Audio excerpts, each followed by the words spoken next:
ஒரு மாற்றத்திற்கான ஒரு எலெக்ஷன்।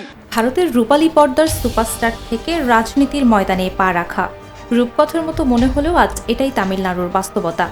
থালাপতি বিজয়ের রাজনৈতিক দল তামিলাগা ভেট্রি কাজাগামের অভিষেক ঘিরে গোটা ভারত এখন স্তম্ভিত। বড় বড় রাজনৈতিক বিশ্লেষকদের সব হিসেব নিকেশ পাল্টে দিয়ে বিজয় এখন ক্ষমতার ঠিক দোরগোড়ায়। 234 আসনে তামিলনাড়ু বিধানসভায় একক বৃহত্তম দল হিসেবে উঠে এসেছে বিজয়ের তামিলাগা ভেট্রি কাজাগাম বা টিভিকে। অথচ কয়েক মাস আগেও অনেকে একে গুরুত্ব দিতে চাননি। বর্তমানে ডিএমকে নেতৃত্বাধীন জোটে থাকা দলগুলোর মধ্যেও শুরু হয়েছে চরম টানাপোড়েন। কংগ্রেস থেকে শুরু করে বাম দলগুলো এখন কোন দিকে ঝুঁকবে তা নিয়ে চলছে গভীর বিশ্লেষণ। রাজনৈতিক পর্যবেক্ষকরা বলছেন 2006 সালের সেই সংখ্যালঘু সরকারের স্মৃতি কি আবারও ফিরে আসতে যাচ্ছে, নাকি বিজয় নতুন কোনো মিত্র খুঁজে নেবেন।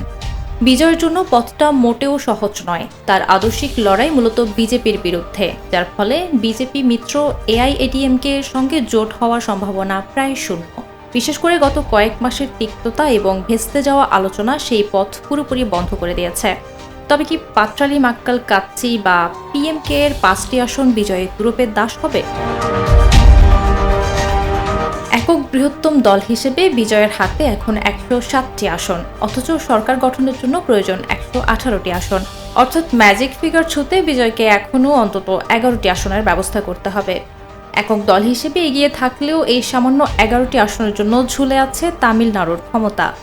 এখন বড় প্রশ্ন হলো, রাজ্যপাল কি বিজয়কে সরকার গড়তে আমন্ত্রণ জানাবেন, নাকি শুরু হবে জোট ভাঙা গড়ার নতুন খেলা? থালাপতি বিজয়ের এই রোমাঞ্চকর রাজনৈতিক অভিযাত্রা এখন কোন দিকে মোড় নেয়, সেদিকেই তাকিয়ে আছে গোটা বিশ্ব। মিমি মাজুমদার, নিরপেক্ষ।